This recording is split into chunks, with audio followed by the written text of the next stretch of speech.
శ్రీమాత్రే నమః. శ్రీ గురుభ్యో నమః. తదుపరి తులారాశి 2025 నూతన ఆంగ్ల సంవత్సరంలో తులారాశి వారికి ఎలా ఉంది అనేటువంటి విషయానికి వస్తే, తులారాశి వారికి సంబంధించి ప్రత్యేకమైనటువంటి సందర్భాలు ఈ యొక్క సంవత్సరంలో గోచరిస్తూ ఉన్నాయి. గతం కంటే కూడా ఈ సంవత్సరం చాలా బాగుంటుంది. ఆరోగ్య సమస్యల విషయంలో చాలా జాగ్రత్తగా ఉండాలి. అన్ని వర్గాల వారికి చెప్తున్నానండి. ఇది విద్యార్థులకి, గృహిణులకి, ఉద్యోగస్తులకి అందరికీ కామన్గా చెప్పేటువంటి విషయం ఆరోగ్యం జాగ్రత్త. రెండో విషయం ఏంటంటే, సంపాదన పరంగా ఎటువంటి ఇబ్బంది ఉండదు, కానీ ఖర్చుల విషయంలో మాత్రం జాగ్రత్త వహించాలి. అనవసరమైనటువంటి ఖర్చులు, అనవసరమైనటువంటి బాధ్యతలు నెత్తిన వేసుకోవడము, బాధ్యతలు నెత్తిన వేసుకోవడం వల్ల కూడా ఖర్చులు పెరగడము జరిగేటువంటి అవకాశమే అధికంగా కనిపిస్తూ ఉంది. ఎవరైనా సరే వివాహానికి సంబంధించి ఎదురు చూస్తున్న వాళ్ళైతే మీకంటూ ప్రత్యేకమైనటువంటి స్వాతంత్రమైనటువంటి ఆలోచనలు చేయండి.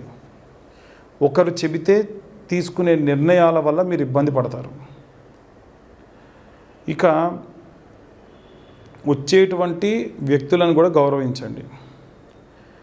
ఎవరైనా సరే కోర్టు వ్యవహారాలకు సంబంధించి ఉంటే చాలా తక్కువ మొత్తంలో వీళ్ళు కోర్టు వ్యవహారాలకు సంబంధించి ఇబ్బంది పడేవాళ్ళు ఉంటారు. వాళ్ళు ఎట్టి పరిస్థితుల్లో కూడా ఇప్పుడు నేను చెప్పేటువంటి ఈ సలహాలు పాటించడం చాలా శ్రేయస్సుకరం. మీరు సుబ్రహ్మణ్యేశ్వర స్వామికి సంబంధించినటువంటి అభిషేకం చేయించుకొని వెంటనే కోర్టుకు వెళ్ళండి. కోర్టు పనులు ఉంటే వెంటనే అవి సాల్వ్ అయ్యే అవకాశం అధికంగా కనిపిస్తుంది. ఇక ప్రత్యేకంగా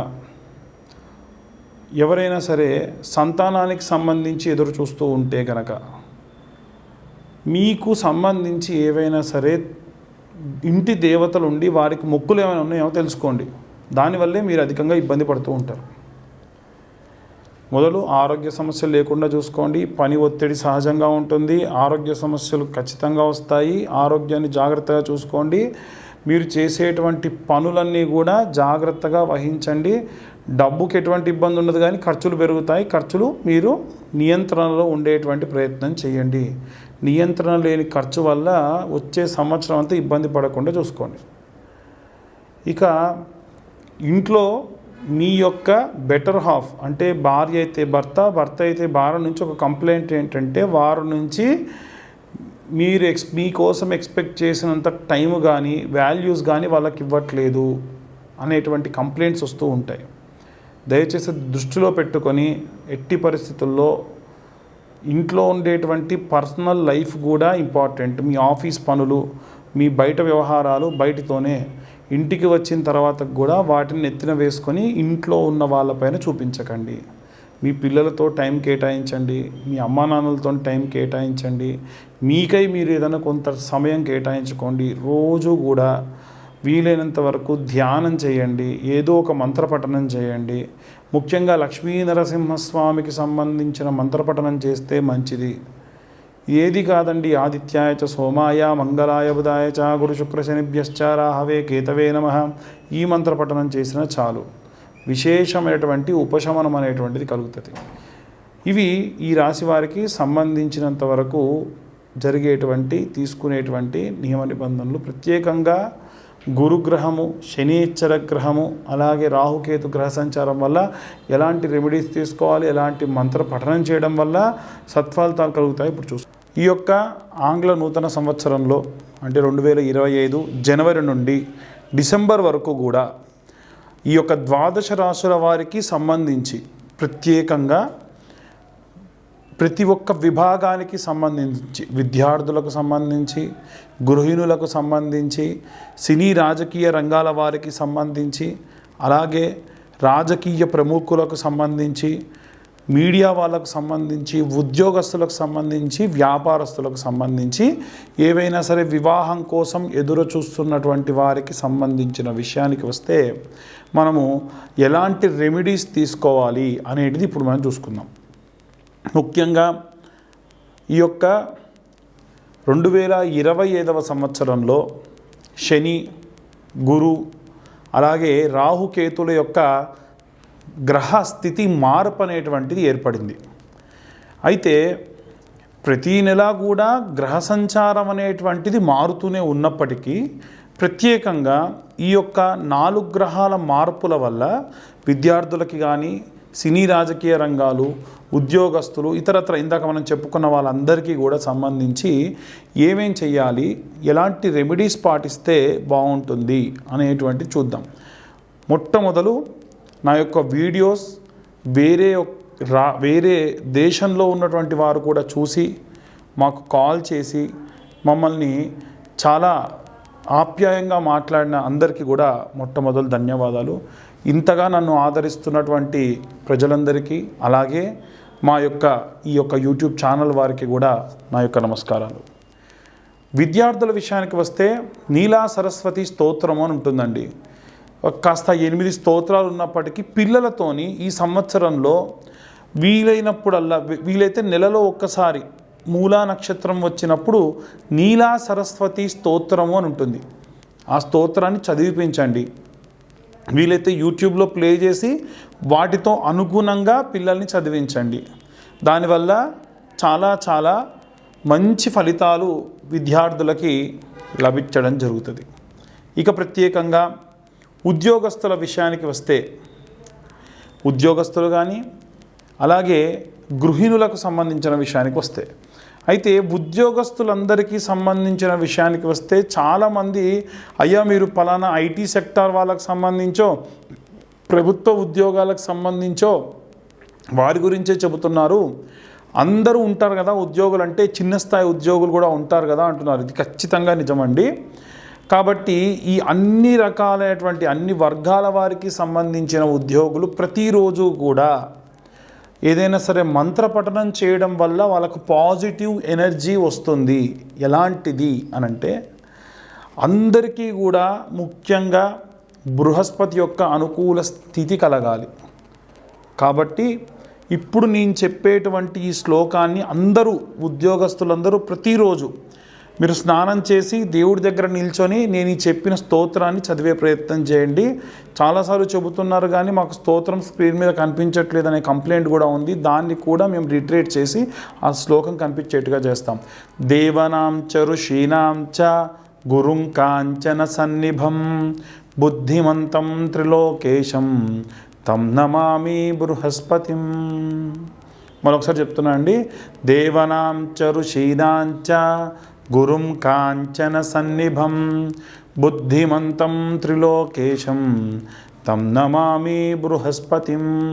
ఈ మంత్రాన్ని పఠనం చేయడం వల్ల ఉద్యోగస్తులందరికీ కూడా చాలా చాలా పాజిటివ్ ఎనర్జీ అనేటువంటిది వస్తుంది. దత్తాత్రేయ స్వామి క్షేత్రాన్ని నెలకొక్కసారన్నా దర్శనం చేయండి. దత్త దర్శనము మీకున్నటువంటి ప్రెషర్స్ని, మీకున్న విపరీతమైనటువంటి ఆ యొక్క మానసికమైనటువంటి ఒత్తిడి నుండి బయటపడేసేటువంటి విగ్రహ దర్శనం, ఆ విగ్రహం నిదర్శనం. అయితే ఇక గృహిణుల విషయానికి వస్తే చిన్న మంత్రం అమ్మ. మీరు ఎప్పుడు కూడా, అంటే ఎలాంటి పరిస్థితుల్లో ఉన్నా మీరు చెప్పుకోదగ్గ మంత్రం ఏమిటి అనంటే శ్రీమాత్రే నమః. ఇంతకు మించినటువంటి మంత్రం ఇంకోటి లేదు.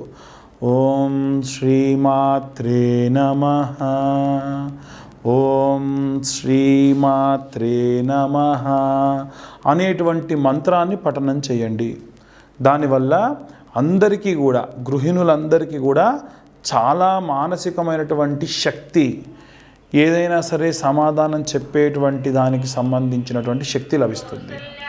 ఇక ప్రత్యేకంగా ఉద్యోగస్తుల విషయానికి, విద్యార్థులకి, గృహిణులకి అయిపోయిందండి. వ్యాపారస్తులకి ఏం చెప్పాలి అని అంటే, వ్యాపారం చేసేటువంటి వారందరూ కూడా ఖచ్చితంగా పాటించవలసినటువంటి ఒక నియమం చెప్తానండి. ఎవరైనా సరే ఆ వ్యాపారం జరిగే చోటున ప్రతిరోజు సాయంత్రం 5 నుండి 6:30 మధ్య ప్రాంతంలో మంచిగా ఫ్రెష్ అప్ అయిపోయి నీళ్ళలో ఇంత పసుపు ఉప్పు వేసుకొని మీ వ్యాపార స్థలం దగ్గర చల్లండి. అదేంటండి పెద్ద పెద్ద మాల్స్లో మాకు వ్యాపారం ఉంటుంది, మేము ఎలా చేయాలి అంటే చిన్న స్ప్రే బాటిల్లో ఫిల్టర్ పెట్టుకొని పోసేసుకొని అలా స్ప్రే చేసేసేయండి 4 మూలల. అక్కడ మంచి స్మెల్ వచ్చేటువంటి, ఫ్రేగ్రెన్స్ వచ్చేటువంటి అగరబత్తి వెలిగించుకోండి. మీరు కౌంటర్ దగ్గర కూర్చొని నేను చెప్పింది బాగా గుర్తుంచుకోండి. ఉప్పు పసుపు కలిపినటువంటి నీళ్ళు, అలాగే మంచి ధూపం వేసి అమ్మవారికి సంబంధించినటువంటి మహాలక్ష్మీదేవికి సంబంధించినటువంటి చిన్న మంత్రం, సింపుల్ అండి. మహాదేవ్యే చ విద్మహే విష్ణుపత్ని చ ధీమహి తన్నో లక్ష్మీ ప్రచోదయాత్. అంటే వ్యాపారం నడవాలంటే లక్ష్మీదేవి ఖచ్చితంగా కదండి. కాబట్టి ఇలా ఇంకొకటి ఏమిటంటే, ఏ వ్యాపారం చేసే వాళ్ళైనా సరే ప్రాతస్మరణే విఘ్న వినాయక దర్శనం కలో చండీ వినాయక. చండీ అలాగే వినాయకుడి యొక్క దర్శనం చేస్తే చాలట ఉన్నటువంటి దోషాలన్నీ పోతాయి. కాబట్టి రోజు కూడా మీ వ్యాపార స్థలాన్ని దగ్గరికి వెళ్ళేటప్పుడు ఆ యొక్క వినాయకుడి యొక్క ఫోటో చూసుకొని సినీ రాజకీయ రంగాలు గారు కానీ వ్యాపారస్తులు కానీ అందరూ కూడా చేయండి. ఇక ప్రత్యేకంగా అమ్మవారికి సంబంధించినటువంటి మంత్రాన్ని సినీ అంటే మాస్ మీడియా కెమెరామెన్లు కానీ ఎడిటర్లు కానీ ఎవరైనా సరే చదవాల్సినటువంటి మంత్రం రోజు పొద్దున్నే ఏమిటయ్యా అంటే, కాత్యాయనాయ విద్మహే కన్యాకుమారి ధీమహి తన్నో దుర్గి ప్రచోదయాత్. మళ్ళీ చెబుతున్నానండి, కాత్యాయనాయ విద్మహే కన్యాకుమారి ధీమహి తన్నో దుర్గి ప్రచోదయాత్ అనేటువంటి మంత్రాన్ని ప్రతి ఒక్కళ్ళు కూడా రోజు ఈ యొక్క సినీ రాజకీయ రంగాల వారు, ఏదైనా సరే కోర్టు పనులలో ఉన్నటువంటి వారు మంత్రాన్ని చదివి బయలుదేరండి. చాలా చాలా మంచి ప్రతిఫలం లభిస్తుంది. ప్రతిరోజు ఉదయాన్నే లేవగానే ఇలా 2 చేతులు తుడుచుకొని ప్రతి ఒక్కరు అందరూ కూడా ఇలా చూస్తూ, కరాగ్రే వసతే లక్ష్మి కరమధ్యే సరస్వతి కరమూలే స్థిత గౌరీ ప్రభాతే కరదర్శనం. మన చేతిలో 3 అమ్మలు కూడా కలిసి ఉంటారట. ఇలా ఇచ్చేటప్పుడు లక్ష్మీదేవి, ఇలా రాసేటప్పుడు చాలామంది ఇలా రాస్తాం, పూర్వం ఇలా రాసాం, ఇలా రాసేటప్పుడు సరస్వతి, ఇక్కడ కట్టినటువంటి కంకణం మనకిచ్చేటువంటి ప్రాణశక్తి దుర్గా స్వరూపం. కాబట్టి పొద్దున్నే లేవగానే ఇలా చూసి కరాగ్రే వసతే లక్ష్మి కరమధ్యే సరస్వతి కరమూలే స్థిత గౌరీ ప్రభాతే కర దర్శనం అనేటువంటి మంత్రాన్ని చదివి అందరూ కూడా మీ కళ్ళను రాసుకొని మీ చేతులను చూసుకోండి. దీనివల్ల అంతా శుభం కలుగుతుంది. అందరికీ కూడా మరొకసారి నూతన ఆంగ్ల సంవత్సర శుభాకాంక్షలు. అందరూ కూడా ఈ రెమెడీస్ పాటించి, ఇంకొకటండి, చాలామంది ఈ యొక్క జాతకం గురించి మాకు ఫోన్ చేసే అప్పుడు ఒక డేట్ ఆఫ్ బర్త్ టైం లేని వాళ్ళు కూడా చెప్తూ ఉన్నారు. డేట్ ఆఫ్ బర్త్ టైం లేని వాళ్ళ కోసం ఈ రాశి ఫలాలు చేస్తున్నాము. కానీ ఖచ్చితంగా date of birth, time of birth, place of birth పంపిస్తే మీకు ఖచ్చితంగా జాతకం రాసివ్వడం జరుగుతుంది. అది కూడా 60 పేజీల్లో జాతకం రాసేయడం జరుగుతుంది. ఈ జాతకం రాసిచ్చినందుకు గాను 1500 రూపాయలు తీసుకోవడం జరుగుతుంది. దయచేసి తక్కువ చేయండి, 100కు చేయండి, 200కు చేయండి అంటే 60 పేజీలు రాస్తాం కదండి. దానికోసం మేము పెట్టేటువంటి సమయం 3-4 గంటలు వెచ్చిస్తాం కాబట్టి తీసుకుంటున్నాం. అన్యదా భావించరాదు.